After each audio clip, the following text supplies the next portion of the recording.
Hello friends, welcome to VMR logics YouTube channel. నేను మీ Rohit Sharma. So ఇవాల్టి current affairs. మొట్టమొదటిగా కేంద్ర ప్రభుత్వం 7 పిఎం మిత్ర పార్కులు సెటప్ చేయడానికి ఇటీవలే అప్రూవల్ ఇవ్వడం జరిగింది. అసలు ఏంటి ఈ పిఎం మిత్ర, దీనికి సంబంధించిన సిగ్నిఫికెన్స్ ఏంటి? సో ఇటీవలే కేంద్ర క్యాబినెట్ ఈ పిఎం మిత్ర అనేటటువంటి పార్కుల్ని ఎస్టాబ్లిష్ చేయడానికి లేదా స్థాపించడానికి ఆత్మనిర్భర్ భారత్లో భాగంగా, దేనిలో భాగంగా ఆత్మనిర్భర్ భారత్, ఈ ఆత్మనిర్భర భారత్లో భాగంగా ఆత్మనిర్భర్ భారత్లో భాగంగా 7 మిత్ర పార్కులని స్థాపించడం కోసం ప్రభుత్వం అప్రూవల్ అనేది ఇచ్చింది. ఇక మిత్ర అంటే అర్థం ఏంటి అంటే mega integrated textile region and apparel park అంటే అర్థం ఏంటండి? ఇక్కడ మనకి అన్ని రకాలైనటువంటి వస్త్రాలకు సంబంధించి టెక్స్టైల్స్ మరియు వాటికి సంబంధించిన ఫ్యాషన్ అండ్ రిలేటెడ్ థింగ్స్ ఏవైతే ఉంటాయో, అంటే ఇప్పుడు ఉదాహరణకి ఒక డ్రెస్ ఉంటే ఆ డ్రెస్తో పాటు షూస్ లేదా చెప్పులు, బ్యాంగిల్స్, జుంకాలు, మెడలో నెక్లెస్, ఇలా వీటన్నిటిని అపారల్స్ అంటాం. లేదా ఫర్ మెన్ తీసుకుంటే షేడ్స్ కావచ్చు, లేదా ఇతర రకాలైనటువంటివి లైక్ వాచ్ లేదా బెల్ట్, షూస్, ఇటువంటివన్నీ వీటన్నిటిని అపారల్స్ అంటాం. అంటే మెయిన్ మనం వేసుకునే బట్టలతో పాటు ఉండేటటువంటి మిగతా వాటిని అపారల్స్ అంటాం. So integrated textile region and apparel park, ఇక్కడ ప్రధానమంత్రి నరేంద్ర మోదీ గారి 5F అనేటటువంటి విజన్ ప్రకారం ఈ మిత్రా పార్క్స్ అనేవి వర్క్ చేయబోతున్నాయి. ఈ 5F పార్క్స్ అనేవి యాక్చువల్గా మనకి 2021-22 బడ్జెట్లోనే పొందుపరచడం జరిగింది. ఈ సంవత్సరం బడ్జెట్లోనే పొందుపరిచినటువంటి ఈ మిత్రా పార్క్స్ ఇప్పుడు 7 ఎస్టాబ్లిష్ చేయబోతున్నారు. వాటికి సంబంధించి 5F విజన్ అంటే ఏంటి అంటే ఫార్మ్ అంటే పంట దగ్గర నుంచి, ఫైబర్ అంటే నూలు, అక్కడి నుంచి ఫ్యాక్టరీ నుంచి లేటెస్ట్ మోడల్ బట్టల్ని మ్యానుఫ్యాక్చర్ చేయడం, వాటిని ఎగుమతి చేయడం, అంటే పొలం దగ్గర నుంచి ఎగుమతి దాకా మొత్తం ఆ ప్రక్రియ ఏదైతే ఉందో అది పిఎం యొక్క 5F విజన్లో భాగంగా పిఎం మిత్ర అనేటటువంటి ఈ ఇనిషియేటివ్ అనేది తీసుకురావడం జరిగింది. కాబట్టి ఇది one of the most important ప్రోగ్రామ్గా చెప్పుకోవచ్చు.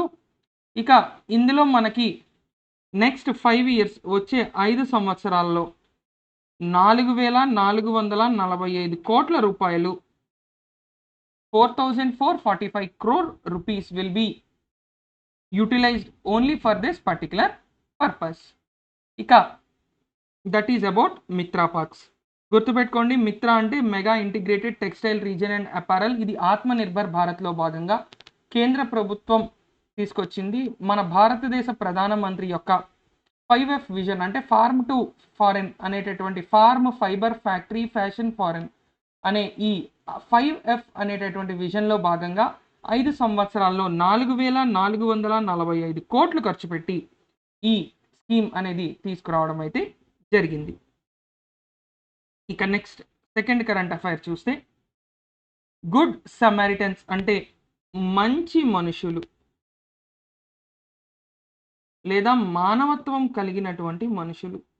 మరి ఏంటి సార్ ఈ మంచి మనుషులకి, మానవత్వం కలిగిన మనుషులకి సంబంధించింది ఏంటిది అనేది ఒక్కసారి మనం చూసినట్లయితే, అక్టోబర్ 15, 2021 నుంచి మార్చ్ 31, 2026 వరకు ఇందులో ఏంటి అంటే ఎక్కడైనా ఒక యాక్సిడెంట్ జరిగింది అనుకుందాం. యాక్సిడెంట్ జరిగిన మొదట కొన్ని నిమిషాలని గోల్డెన్ అవర్ అంటాం. గోల్డెన్ అవర్ అంటే ఈ సమయంలో ఎవరినైనా మనం హాస్పిటల్కి తీసుకెళ్ళగలిగితే వాళ్ళ ప్రాణాలని నిలిపే ఛాన్సెస్ అత్యంత ఎక్కువగా ఉంటాయి. దాన్నే మనం గోల్డెన్ అవర్ అంటాం.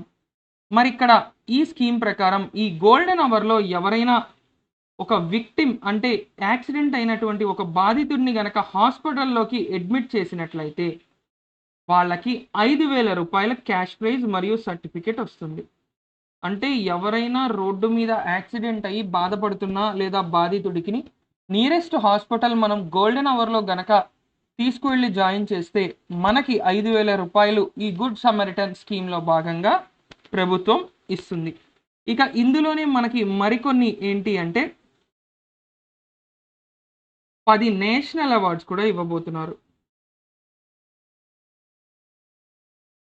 మరి ఈ 10 నేషనల్ అవార్డులు దేనికి ఇవ్వబోతున్నారు అనేది డౌట్ వస్తే వర్దియెస్ట్ గుడ్ సమరిటన్స్ అంటే ఈ గుడ్ సమరిటన్స్‌గా ఎన్నికైన వాళ్ళలో అందరికన్నా ఉత్తమమైన సేవలు కనబరిచినటువంటి వాళ్ళకి వీళ్ళకి ఏం చేస్తారు అంటే ₹1,00,000 ఇస్తారు. అంటే 10 మందికి ₹1,00,000 ఇస్తారు ప్రతి ఏటా.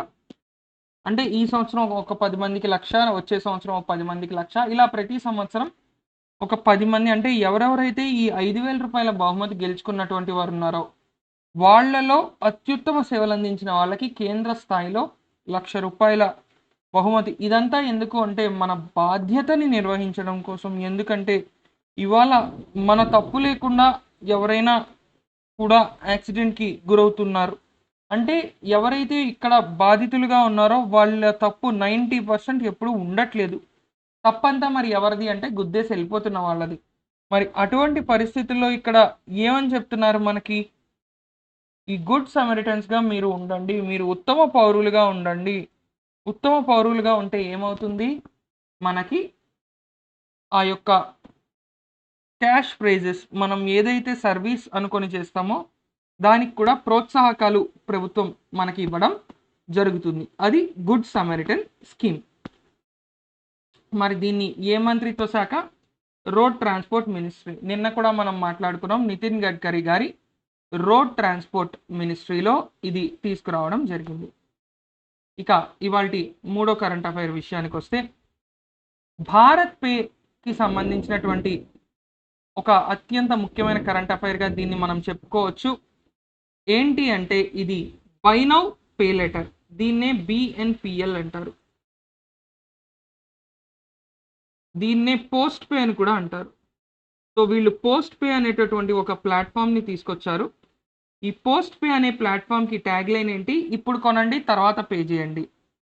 అంటే ఇందులో interest free credit limit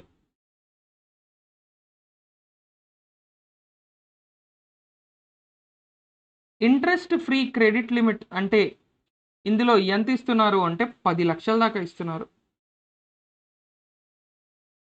so ఎవరైతే ఈ పోస్ట్ పే అనేటటువంటి ప్లాట్‌ఫామ్‌ని వాడుతున్నారో వాళ్ళు 10 లక్షల వరకు వాళ్ళకున్నటువంటి ఇతరత్రా కొన్ని కండిషన్స్‌ని అనుసరించి 10 లక్షల దాకా ఎటువంటి ఇంట్రెస్ట్ లేకుండా క్రెడిట్ తీసుకోవచ్చు. అంటే ముందుగానే వాళ్ళు 10 లక్షల రూపాయల వరకు తీసుకోవచ్చు అని చెప్తున్నారనమాట.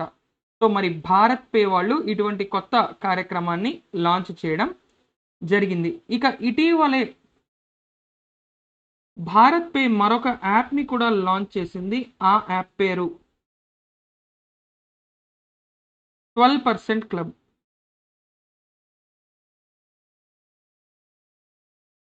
12% క్లబ్. అదే విధంగా భారత్ పే మరియు యాక్సిస్ బ్యాంక్. భారత్ పే మరియు యాక్సిస్ బ్యాంక్ ఇవి 2 కలిపి ఏం స్టార్ట్ చేశాయి అంటే పీఓఎస్ మెషిన్స్ అంటే point of sale swiping machines. ఈ స్వైపింగ్ మెషిన్‌లు మరి ఇవి ఏ పేరుతో తీసుకొచ్చాయి అంటే భారత్ స్వైప్ అనే పేరుతో తీసుకొచ్చాయి.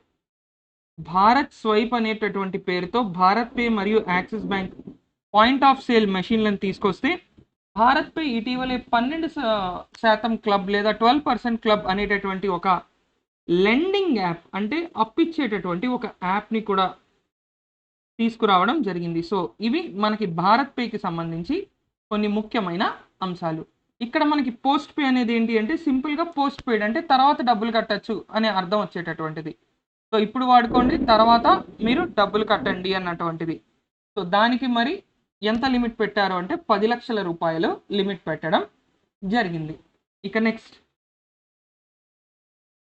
కేంద్ర ప్రభుత్వం మరో కొత్త సెటప్ దాన్ని మొదలుపెట్టింది ప్రైమ్ మినిస్టర్ నరేంద్ర మోదీ గారు. PSA oxygen plants. PSA oxygen plants ఎన్ని? 35. పిఎస్ఏ అంటే ఏంటి? Pressure swing adsorption. Pressure swing adsorption. ఈ pressure swing adsorption PSA oxygen plants ఇది దేంట్లో పెట్టారు అంటే 35 రాష్ట్రాలు మరియు యూనియన్ టెరిటరీలు, 35 రాష్ట్రాలు మరియు కేంద్ర పాలిత ప్రాంతాలలో ప్రెషర్ స్వింగ్ అడ్సార్ప్షన్ అనేటటువంటి ఈ ఆక్సిజన్ ప్లాంట్లని తీసుకురావడం జరిగింది. ఇవి పిఎం కేర్స్ అనేటటువంటి ఫండ్ ద్వారా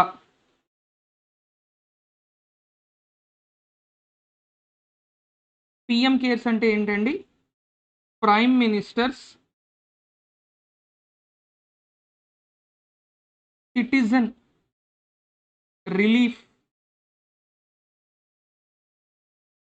ఇన్ ఎమర్జెన్సీ సిచ్యుయేషన్స్.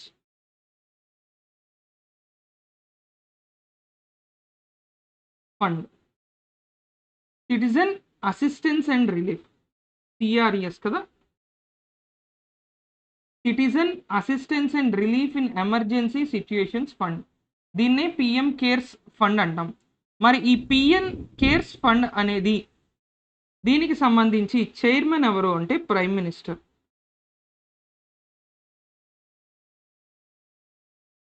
ఇక మీ మెంబర్స్ ఎవరు ఉంటారు అంటే హోమ్ మినిస్టర్, ఫైనాన్స్ మినిస్టర్, అలాగే డిఫెన్స్ మినిస్టర్. అంటే కేంద్ర హోంశాఖ మంత్రి మరియు ఆర్థిక శాఖ మంత్రి, అదేవిధంగా రక్షణ శాఖ మంత్రి, వీళ్ళ ముగ్గురు ఇందులో మెంబర్లుగా ఉంటారు.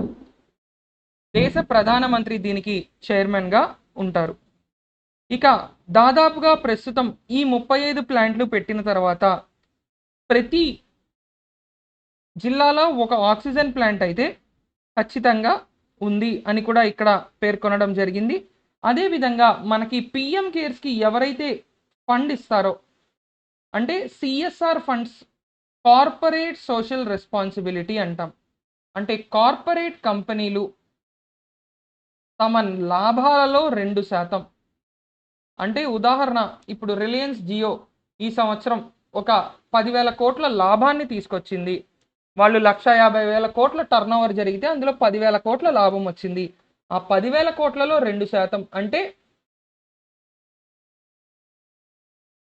ఎన్ని వేల కోట్లు? 200 కోట్లు. అంటే 2% ఆఫ్ దేర్ ప్రాఫిట్. బిజినెస్లో 2% కాదండి, లాభంలో 2%. అంటే ఏదైతే అన్ని పోను ఫైనల్గా లాభం వస్తుందో ఒక కంపెనీకి అందులో 2% కార్పొరేట్ సోషల్ రెస్పాన్సిబిలిటీ. అంటే కార్పొరేట్ కంపెనీల యొక్క సామాజిక బాధ్యత కింద వాళ్ళు పనిచేయాల్సి ఉంటుంది. పిఎం కేర్స్కి డొనేషన్ ఇచ్చి కూడా కార్పొరేట్ సోషల్ రెస్పాన్సిబిలిటీ కింద కౌంట్ చేస్తారు అని చెప్పడం జరిగింది. సో ఇది దీనికి సంబంధించిన సమాచారం. ఇక నెక్స్ట్ యుఎస్ఐబిసి చాలా చాలా ముఖ్యమండి. యుఎస్ఐబిసి అంటే యుఎస్ ఇండియా బిజినెస్ కౌన్సిల్ అంటాం దీన్ని. యుఎస్ ఇండియా బిజినెస్ కౌన్సిల్ వీళ్ళు ఏం చేశారు? 2021వ సంవత్సరానికి గాను గ్లోబల్ లీడర్షిప్ హ్యుమానిటేరియన్ అవార్డ్స్ వీటిని ప్రదానం చేయడం జరిగింది. గ్లోబల్ లీడర్షిప్ హ్యుమానిటేరియన్ అవార్డ్స్ అంటే ప్రపంచవ్యాప్తంగా అత్యుత్తమ పొజిషన్స్లో, అత్యుత్తమ స్థానాల్లో ఎవరైతే నాయకత్వ లక్షణాలు లేదా నాయకత్వాన్ని వహిస్తున్నారో, అంటే ఒక సంస్థకి సారథ్యం వహించడం కావచ్చు, ఇతరత్ర అటువంటివి కావచ్చు, ఎవరైతే ఆ విధంగా అత్యుత్తమ సేవల్ని అందిస్తున్నారో వాళ్ళకి హ్యుమానిటేరియన్ గ్రౌండ్స్లో వాళ్ళు చేసిన సేవలని గుర్తిస్తూ, ఉదాహరణకి ఇప్పుడు సత్యానాథల్లో ఏదైనా ఒక మంచి పని చేశారు అంటే అది కొన్ని వేల మందికి, ఇన్ఫ్యాక్ట్ కొన్ని కోట్ల మందికి inspiration. Bill and Melinda gates foundation మనం తరచూ మాట్లాడుకున్నాం. ఫిలాంథ్రఫిక్ యాక్టివిటీస్లో 21వ శతాబ్దంలో అత్యధిక డబ్బులు ఇచ్చింది ఎవరు అంటే bill and Melinda gates foundation. ఆ ఫౌండేషన్ ప్రకారం ఇక్కడ మనకి ఏంటి, వాళ్ళు ఎన్నో రకాల మానవీయ కార్యక్రమాలు లేదా మానవతా విలువల్ని పెంపొందించే కార్యక్రమాలు లేదా మానవత్వాన్ని, దాతృత్వాన్ని చాటుకునే కార్యక్రమాలు చేయడం జరిగింది. ఇక్కడ అదే విధంగా ఎవరైతే అత్యుత్తమ స్థానాల్లో ఉన్నారో వాళ్ళలో ఉత్తమ మానవతా విలువలు లేదా దాతృత్వాన్ని చూపించినటువంటి వాళ్ళకి ఈ అవార్డులు ఇవ్వడం జరిగింది. మరి ఇవి ఎవరెవరికి ఇచ్చారు అంటే మైక్రోసాఫ్ట్ యొక్క ఇక్కడ ఈ 3 సంస్థలకి సంబంధించి సీఈఓలు ఎవరెవరికి ఇచ్చారు అంటే యాక్సెంచర్ యొక్క సీఈఓకి ఇచ్చారు, జూలీ స్వీట్ అనే ఆమెకి ఇచ్చారు. జూలీ స్వీట్ అనే ఆమె యాక్సెంచర్ సీఈఓగా బాధ్యతలు నిర్వహిస్తున్నారు, ఆమెకి ఇచ్చారు. ఇక ఐబిఎంకి సీఈఓగా ఉన్నటువంటి అరవింద్ కృష్ణ గారికి ఇచ్చారు. అదేవిధంగా మైక్రోసాఫ్ట్ సీఈఓ మనకి సత్య నాదెల్ల గారు, కానీ మైక్రోసాఫ్ట్ సంస్థల యొక్క ప్రెసిడెంట్కి ఇవ్వడం జరిగింది. మైక్రోసాఫ్ట్ ప్రెసిడెంట్గా సేవలు అందిస్తున్నటువంటి బ్రాడ్ స్మిత్ గారికి ఈ అవార్డు ఇవ్వడం జరిగింది. అంటే Accenture CEO Julie Sweet, IBM CEO Arvind Krishna, మైక్రోసాఫ్ట్కి మాత్రం సీఈఓ కాదు, మైక్రోసాఫ్ట్ సంస్థ వాళ్ళ బోర్డ్ ఆఫ్ డైరెక్టర్స్కి అధ్యక్షుడిగా ఉన్నటువంటి బ్రాడ్ స్మిత్కి ఈ పురస్కారం ఇవ్వడం జరిగింది. ఇక అదేవిధంగా ఇదే యుఎస్ఐబిసి అనేటటువంటి సంస్థ గతంలో ఈ సంవత్సరం మనకి శివ్ నాడార్ హెచ్సిఎల్ సంస్థ అధినేత, ప్రస్తుతం భారతదేశంలోనే 3వ అత్యంత సంపన్నుడిగా ఉన్నటువంటి శివ్ నాడార్, అదేవిధంగా మల్లికా శ్రీనివాసన్, వీళ్ళిద్దరికీ కూడా శివ్ నాడార్ మరియు మల్లికా శ్రీనివాసన్ వీళ్ళిద్దరికీ కూడా ఒక గ్లోబల్ లీడర్షిప్ అవార్డు ఇవ్వడం జరిగింది. ఏ అవార్డు అండి? Global leadership award.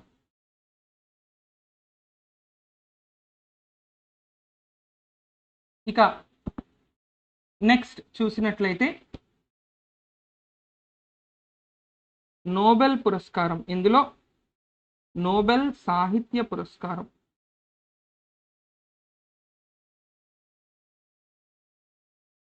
మరి నోబెల్ సాహిత్య పురస్కారం ఎవరికి లభించింది? అబ్దుల్ రజాక్ గుర్నాహ్.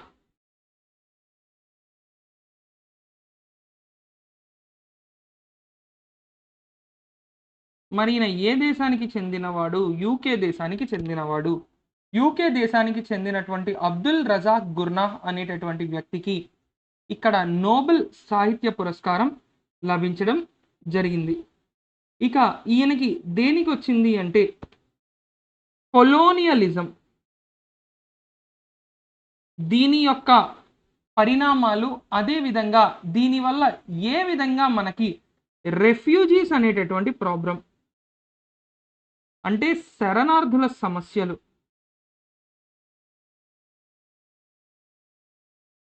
అంటే మనకి ఇక్కడ గతంలో ఎప్పుడో ఐరోపా దేశాలు కొన్ని ప్రపంచంలోని అనేక ప్రాంతాలని తమ కాలనీలుగా ఉంచి ఆ కాలనీల నుంచి అనేక విలువైన ఆస్తులను మరియు సంపదను దోచుకోవడం జరిగింది. అదేవిధంగా ఆఫ్రికా లాంటి ఖండాల నుంచి ఎన్నో కోట్ల మందిని బానిసలుగా తమ ప్రాంతాలకు తీసుకెళ్లి వారిని బానిసలు చేయడం కూడా జరిగింది.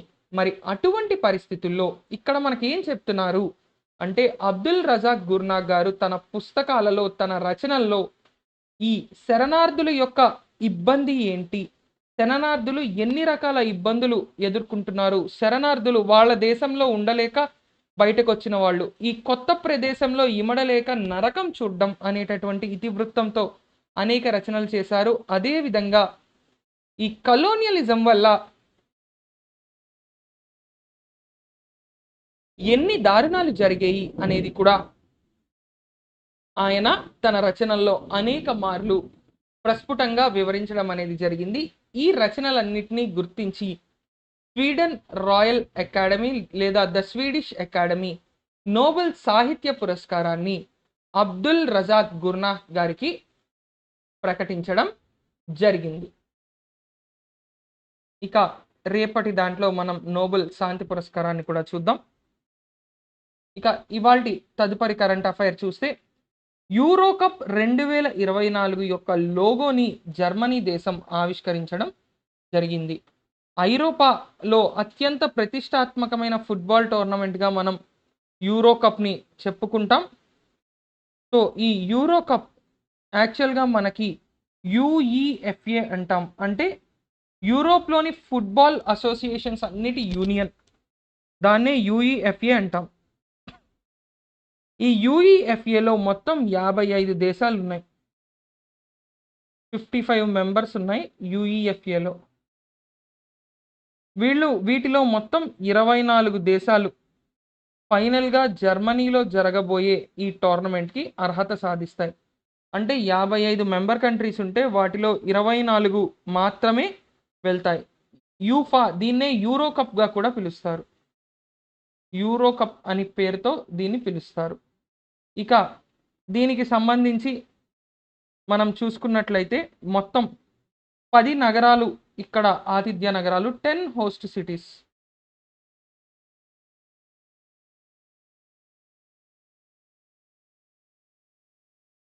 పది నగరాలు ఆతిథ్యం ఇవ్వబోతున్నాయి. కాబట్టి ఆ 10 నగరాల్లోని 2024లో European championship, Euro cup. So ఏ గేమ్ అండి? వీళ్ళు దీన్ని సాకర్ అని పిలుస్తారు. ఫుట్బాల్, సాకర్ పెద్దగా ఏమీ డిఫరెంట్ లేదు, కేవలం ప్రదేశాన్ని బట్టి వాడే పదం మారుతుంది. సో ఇక్కడ సాకర్ టోర్నమెంట్గా పిలిచేటటువంటి ఫుట్బాల్ కప్పే మనకి యూరో 2024. బాగా గుర్తుపెట్టుకోవాలండి ఇది. ఇక రాబోయే రోజుల్లో వచ్చే సంవత్సరం ఉన్నటువంటి కొన్ని ముఖ్యమైన క్రీడా పోటీలు చూసినట్లయితే men's T20 world cup cricket ఈ సంవత్సరం ఎక్కడ జరగబోతోంది? యుఏఈలో జరగబోతోంది. ఇక వచ్చే సంవత్సరం ఆస్ట్రేలియాలో జరగబోతోంది. అలాగే విమెన్స్ వరల్డ్ కప్ మనకి న్యూజిలాండ్లో జరగబోతోంది, 2022లో జరగబోతోంది. ఇవి కూడా రాబోయే కొన్ని రోజుల్లో ఉన్నటువంటి అతి ముఖ్యమైనటువంటి క్రీడా పోటీలు. ఇక తదుపరి కరెంట్ అఫైర్లో మనం చూసినట్లయితే ICMR, Indian council of medical research, వీళ్ళు ఏం చేశారు అంటే ముద్రా టూల్ బాక్స్ అనేటటువంటిది 5 భారతీయ భాషల్లో తీసుకొచ్చారు. ఈ ముద్ర అంటే ఏంటి? మల్టీలింగ్వల్ అంటే అనేక భాషల్లో ఇది ఉంటుంది అని అర్థం. Multilingual dementia research and assessment. Multilingual dementia research and assessment. Dementia అనేటటువంటి వ్యాధి యొక్క ఆ వ్యాధి పరిశోధన మరియు దానికి సంబంధించిన మూల్యాంకనం లేదా అంచనాలు ఇవన్నీ కలిపి ఇందులో మనకి అధ్యయనం చేయబోతున్నారు. మరి 5 భాషలు ఏంటి అంటే హిందీ, బెంగాలీ, కన్నడ, తెలుగు, ఇక 5వది చాలామంది తమిళ్ అనుకుంటారు కానీ మలయాళం. హిందీ, బెంగాలీ, కన్నడ, తెలుగు, మలయాళం ఈ 5 భాషల్లోని ఈ ముద్ర అనేటటువంటి టూల్ బాక్స్ పనిచేయబోతోంది. ఇది ముఖ్యంగా దేనికి అంటే expand the care and outreach. ఎవరైతే డిమెన్షియా వ్యాధితో బాధపడుతున్నారో వారి యొక్క సంరక్షణ, అదేవిధంగా వారిని చేరుకోవడం, అంటే డిమెన్షియా అనేటటువంటి వ్యాధిని గుర్తించగలిగి ఆ వ్యాధితో పోరాడుతున్నటువంటి వ్యక్తులకు ఒక రకమైన ఆసరా అందించాలి అనే ఉద్దేశంతో భారతీయ మెడికల్ రీసెర్చ్ సంస్థ, Indian council of medical research, గతంలో కూడా చెప్పుకున్నాం. ఒక ముఖ్యమైన బిట్ ఏంటి అంటే Indian council of medical research యొక్క అధిపతిగా లేదా అధ్యక్షుడిగా ఎవరున్నారు అంటే డాక్టర్ బలరాం భార్గవ. కోవిడ్ సంబంధిత హెచ్చరికలు కూడా వీళ్ళే మనకి జారీ చేస్తూ ఉన్నారు తరచుగా. కాబట్టి బలరాం భార్గవ గారు ఎక్కువగా మనకి వార్తల్లో నిలవడం జరుగుతూ ఉంటుంది. కాబట్టి ఖచ్చితంగా మనం గుర్తుపెట్టుకోవాల్సిన అంశంగా దీన్ని చదువుకోవాలి. ఇక నెక్స్ట్, యుఏఈ మార్స్ మరియు జూపిటర్ గ్రహాలపైకి మార్స్ మరియు జూపిటర్ మధ్యలో ఉండే ఒక ఆస్ట్రాయిడ్ పైకి ఒక ప్రోబ్ని లాంచ్ చేయబోతోంది. అంటే దీనివల్ల ఈ ఆస్ట్రాయిడ్ పైకి ప్రయోగించేటటువంటి ఈ ప్రోబ్ వల్ల వీళ్ళు ఏం చేస్తారు అంటే ఆరిజిన్ ఆఫ్ యూనివర్స్, విశ్వం యొక్క పుట్టుకకు సంబంధించినటువంటి మరింత ముఖ్యమైన సమాచారాన్ని సేకరించడం కోసం మార్స్ మరియు జూపిటర్ మధ్యలో ఉండే ఆస్ట్రాయిడ్స్ పైకి ఒక నౌకని వీళ్ళు వ్యోమ నౌకని పంపించబోతున్నారు. ఇదే గనక జరిగితే గతంలో మనకి యూరోపియన్ యూనియన్, యుఎస్ఏ మరియు జపాన్ ఇప్పటిదాకా వీళ్ళు మాత్రమే ఒక ఆస్ట్రాయిడ్ పైకి తమ నౌకని సక్సెస్ఫుల్గా పంపించి దానిపైన మనకి అనేక ప్రయోగాలు, అనేకమైనటువంటి ముఖ్యమైన సమాచారాన్ని అధ్యయనం చేయగలిగారు. కాబట్టి ఇక్కడ మనం గుర్తుపెట్టుకోవాల్సిన అంశం ఏంటి అంటే ఈ దేశాల సరసన యుఏఈ నిలవబోతోంది. ఇక దీన్ని 2028లో వీళ్ళు లాంచ్ చేయబోతున్నారు. అదేవిధంగా 2033 నాటికి ఆస్ట్రాయిడ్ పైకి రీచ్ అయ్యేలా వీళ్ళు దీన్ని ఏం చేస్తున్నారు అంటే డిజైన్ చేస్తున్నారు. అసలు యుఏఈ ఇంత సడన్గా మనకి ఎందుకు అంతరిక్ష రంగంలో పాపులర్ అయింది అంటే ఫిబ్రవరి 2021లో హోప్ అనేటటువంటి పేరు గల ఒక మిషన్ ద్వారా వీళ్ళు ఏం చేశారు అంటే మార్స్ ఆర్బిట్లోకి ఒక రోవర్ని పంపించారు. అంటే మార్స్ అంగారక గ్రహం యొక్క కక్షలో తిరగడానికి ఒక శాటిలైట్ని పంపించారు. ఇది దాదాపుగా $200 మిలియన్ ఖర్చుతో అప్పుడు దీన్ని పంపించడం జరిగింది. ఇదే ఇచ్చిన ఊతంతో యుఏఈ 2024 నాటికి అన్మాన్డ్ స్పేస్ క్రాఫ్ట్ అంటే ఎటువంటి మనుషులు లేనటువంటి ఒక వ్యోమ నౌకని చంద్రుడిపైకి పంపాలి అని వీళ్ళు టార్గెట్ పెట్టుకున్నారు. అదేవిధంగా 2117 నాటికి హ్యూమన్ కాలనీ ఇన్ మార్స్ అంగారక గ్రహంపై మనుషులు నివసించేలా ఒక కాలనీని కూడా తయారు చేయాలి అని యుఏఈ ఇప్పటి నుంచి అంటే దాదాపు ఇంకో 95-96 సంవత్సరాల తరువాత ఉండడం కోసం మనుషులు మానవజాతి భూమి మీద ఉండడం కష్టం, అంతరించిపోతుంది, మనల్ని మనమే నాశనం చేసుకుంటాం. కాబట్టి మానవజాతి మనుగడ కోసం వాళ్ళు ఏం చేస్తున్నారు అంటే అంగారక గ్రహంపై ఒక కాలనీని నిర్మించి 2117వ సంవత్సరం నాటికి అంగారక గ్రహంపై ఒక మానవ కాలనీని నిర్మించడం కోసం కూడా యుఏఈ ఇప్పటి నుంచే పనిచేస్తోంది. ఇక యుఏఈ దేశం యొక్క క్యాపిటల్ అబుదాబి. ఎందుకంటే 2 సంవత్సరాలుగా ఐపీఎల్ ఇక్కడే జరుగుతోంది. ఈ సంవత్సరం T20 ప్రపంచ కప్ కూడా ఉంది. కాబట్టి యుఏఈ మనకి రానున్న 2-3 నెలల్లో తరచుగా వార్తల్లో నిలుస్తుంది. కరెన్సీ ఏమో దిర్హం. ఇక యుఏఈ యొక్క president Khalifa bin Zayed Al Nahyan. ఇదొక ముఖ్యమైన బిట్గా మనం గుర్తుపెట్టుకోవాలి. అదేవిధంగా యుఏఈకి సంబంధించి మరొక అత్యంత ముఖ్యమైన ప్రశ్న లేదా అత్యంత ముఖ్యమైన పాయింట్ ఏంటి అంటే నోరా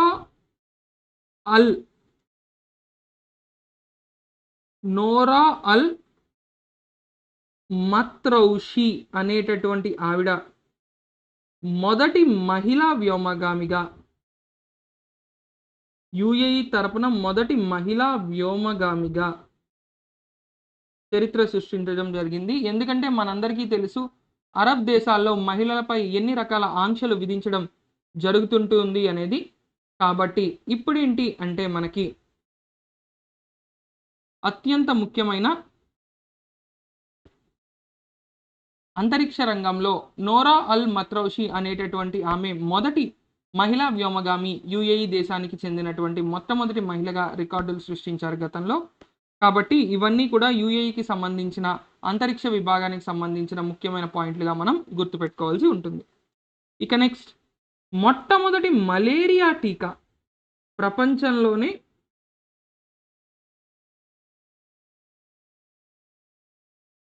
మొదటి మలేరియా టీకా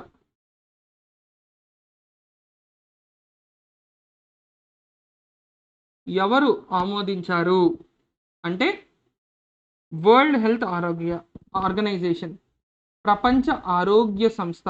మరి దీనికి పేరేంటి అంటే RTS S/AS01 అనేటటువంటి నామకరణం దీనికి చేయడం జరిగింది. ఈ టైప్ ఆఫ్ వ్యాక్సిన్ని జిఎస్కే ఫార్మాస్యూటికల్స్ అనేటటువంటి అంతర్జాతీయ సంస్థ. మీరు ఒక 10 రకాల మందుల్ని చూస్తే కనీసం అందులో ఒకటో రెండో జిఎస్కే వాళ్ళు తయారు చేసిన ఉంటాయి.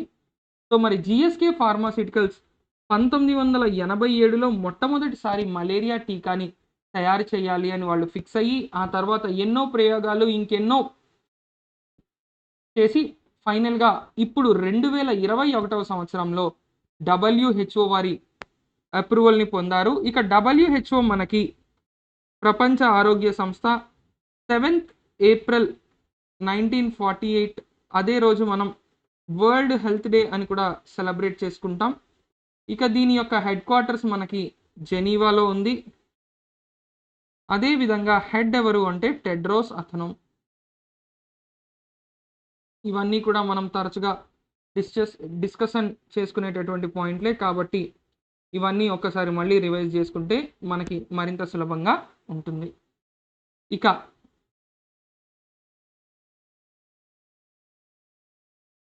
ఇవాల్టి వొకాబులరీలోకి ఇంకా మనం వెళ్ళినట్లయితే మొట్టమొదటి పదం ఇవాళ పర్పోర్టెడ్లీ. పర్పోర్టెడ్లీ ఇదొక యాడ్జెక్టివ్. పర్పోర్టెడ్లీ అనేటటువంటి ఈ యాడ్జెక్టివ్ యొక్క మీనింగ్ ఏంటి?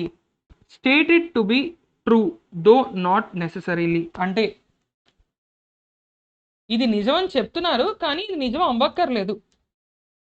అంటే RRR సినిమా జనవరి 7న రిలీజ్ చేస్తామని చెప్తున్నారు కానీ నిజంగా ఆ రోజు రిలీజ్ అవ్వాల్సిన అవసరం లేదు. ఆ తర్వాతే ఎప్పుడో అవుతుంది ఎలాగో. అది మీకు తెలుసు, నాకు తెలుసు. కాబట్టి అంటే ఇది మోస్ట్లీ నిజం అయ్యుండొచ్చు అనేటటువంటి ఒక సెన్స్.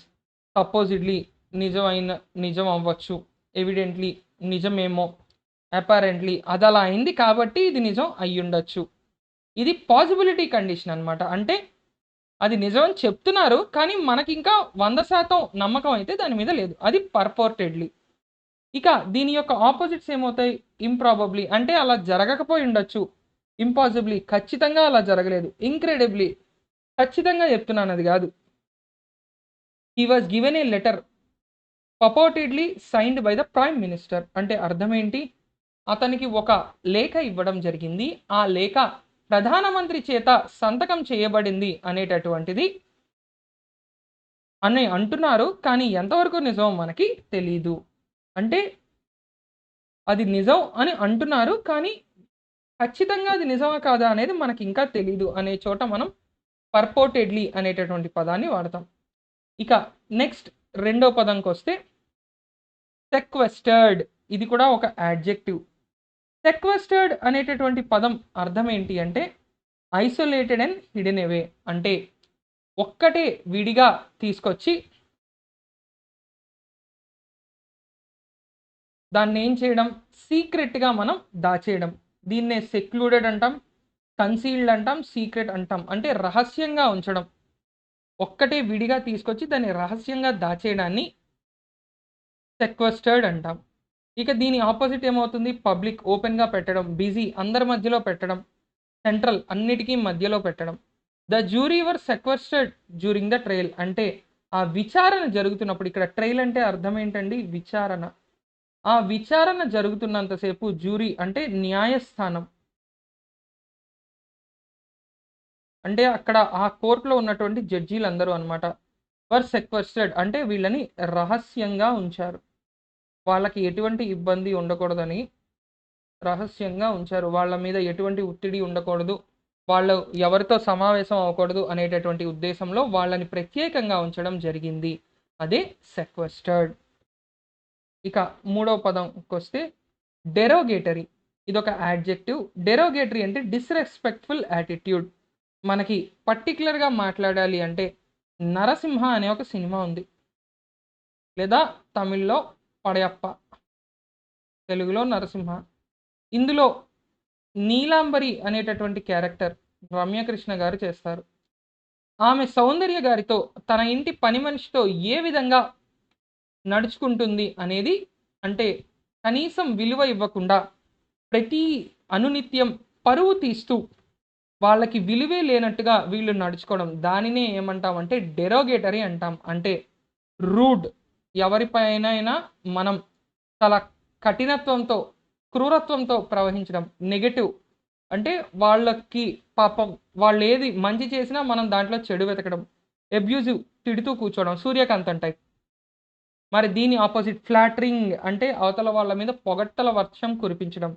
కాంప్లిమెంటరీ, అవతల వాళ్ళని మచ్చిక చేసుకోవడం. He refused to withdraw derogatory remarks made about his boss. అతను తన అధిపతి, తన బాస్ గురించి నోటికొచ్చినట్టు వాగాడు. చాలా అమర్యాదకరంగా మాట్లాడాడు. కానీ అతను తన వాక్యాలను వెనక్కి తీసుకొని క్షమాపణ చెప్పడానికి మాత్రం ససేమిరా అన్నాడు అని అంటున్నాం. అంటే ఏంటి? డెరోగేటరీ, అవతల వాళ్ళకి అవమానకరమైనటువంటి వ్యాఖ్యలు, ఎదుటి వ్యక్తిని అవమానించేటటువంటి ఒక బిహేవియర్. ఆ అవమానకరమైనటువంటి బిహేవియర్ని డెరోగేటరీ అంటాం.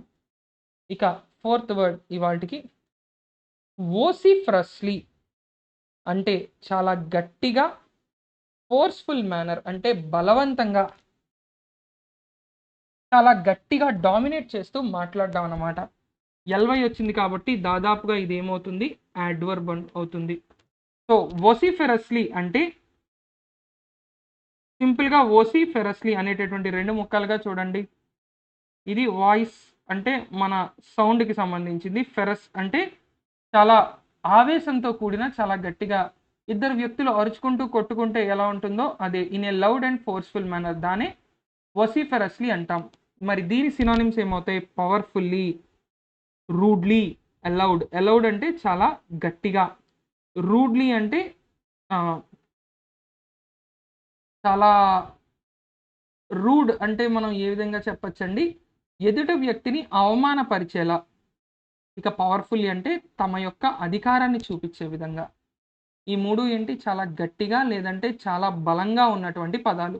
ఇక దీని ఆపోజిట్ ఇనాడిబ్లీ అంటే అస్సలు వినిపించకుండా, సైలెంట్లీ అంటే మెల్లగా లేదా ప్రశాంతంగా, అసలు ఏ మాట బయటికి రాకుండా ఉన్నటువంటిది.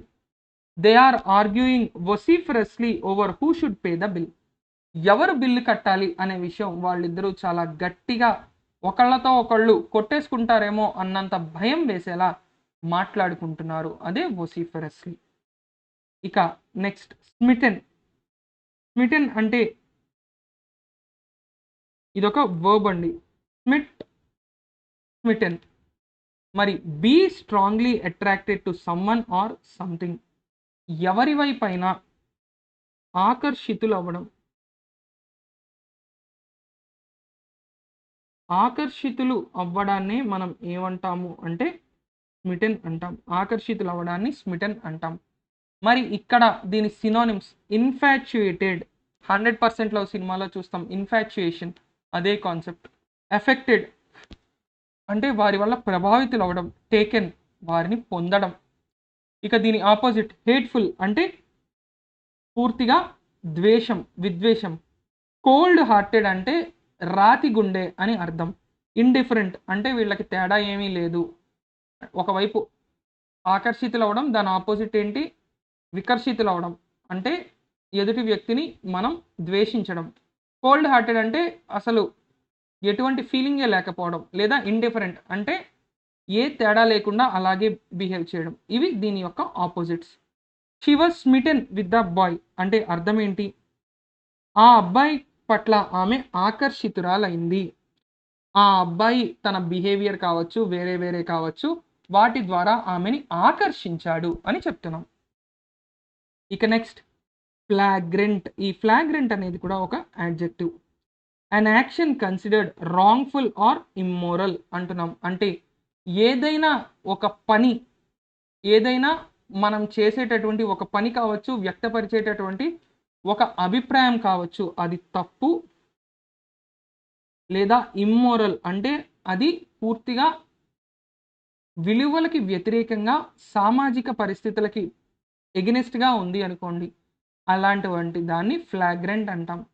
దీన్నే గ్రోస్, షేమ్లెస్, డిస్గ్రేస్ఫుల్, అవమానకరమైన, డిస్గ్రేస్ఫుల్, షేమ్లెస్, సిగ్గు కూడా లేనటువంటిది, గ్రాస్ అంటే బుద్ధి లేనితనం. ఇవి దీని యొక్క సినోనిమ్స్. ఇక యాంటనిమ్స్ ఏమవుతాయి? అనొబ్ట్రూసివ్ అంటే మర్యాదకరమైన, స్లైట్ అంటే చాలా చిన్నదైనటువంటి. He showed a flagrant disregard for anyone else's feelings. ఇతను ఒక ఆర్జీవీ టైప్ అన్నమాట, లేదా హిట్లర్ టైప్. ఎదుటి వ్యక్తి అభిప్రాయం ఏంటి అనేది కనీసం అతను పట్టించుకునేవాడు కాదు.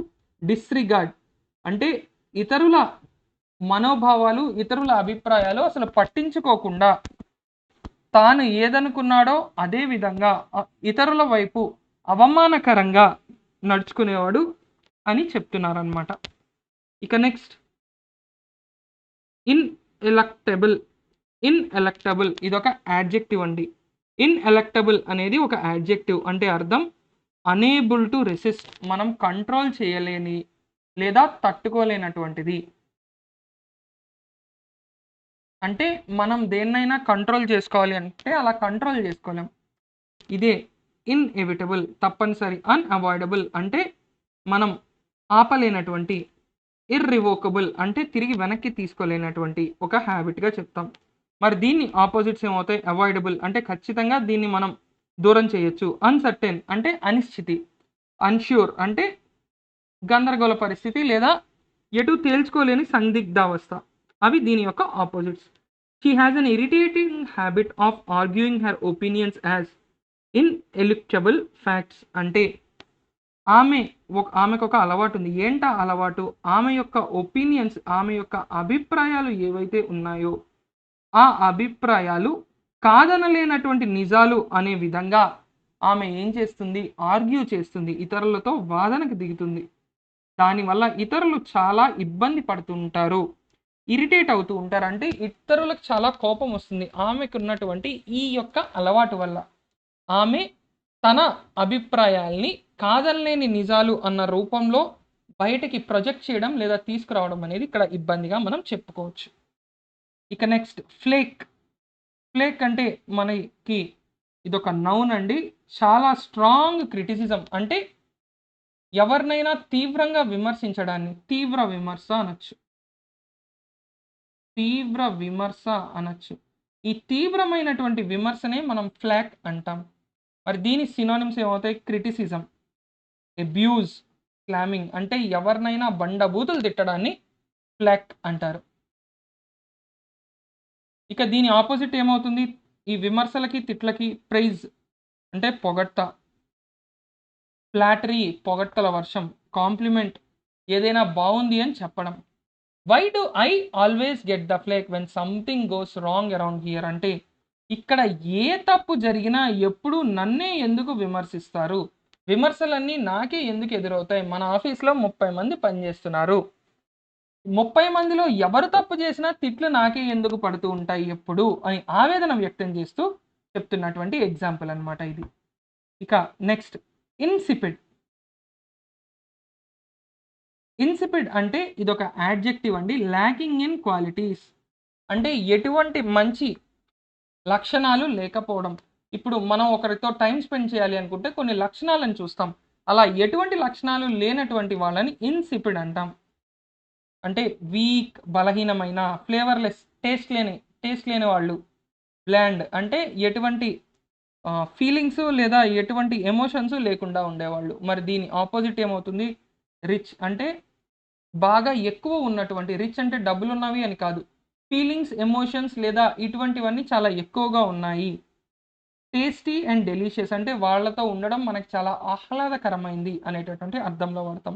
ఈజ్ అన్ ఇన్సిపిడ్ ఓల్డ్ బోర్ అంటే అసలు ఎటువంటి ఎందుకు పనికిరాని ఓ ముసలి నక్క లేదా ఓ ముసలి దొన్నపోతు అని తిట్టడం అనమాట. అక్కడ బోర్ అనేది మనం రకరకాలుగా వాడతాం.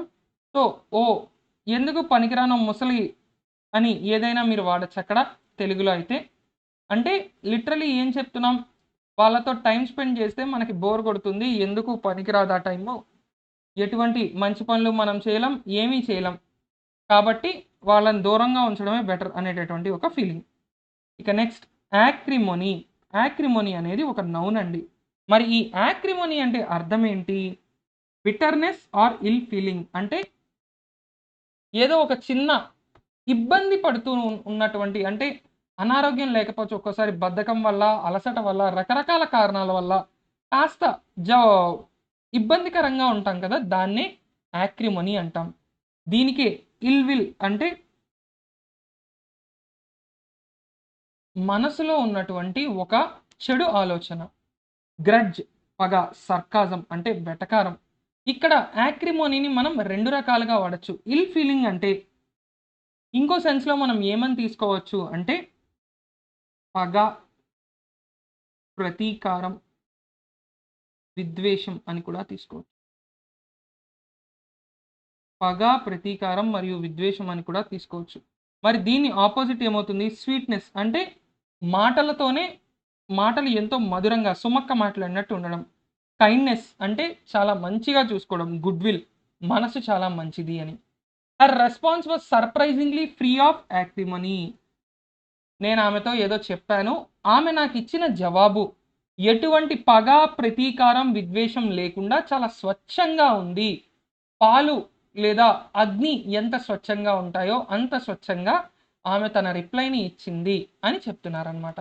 So this is today's current affairs in vocabulary. See you in the next class. Thank you. And ఈ వీడియో కనుక మీకు నచ్చినట్లయితే లైక్ చేయండి, కామెంట్ చేయండి, షేర్ చేయండి. అలాగే మన విఎంఆర్ లాజిక్స్ యూట్యూబ్ ఛానల్ని సబ్స్క్రైబ్ చేసుకొని బెల్ ఐకాన్ని కనుక మీరు ప్రెస్ చేసినట్లయితే మేము పెట్టే ప్రతి అప్డేట్స్ మీకు రావడం జరుగుతుంది. గుడ్ నైట్ అండ్ జై హింద్.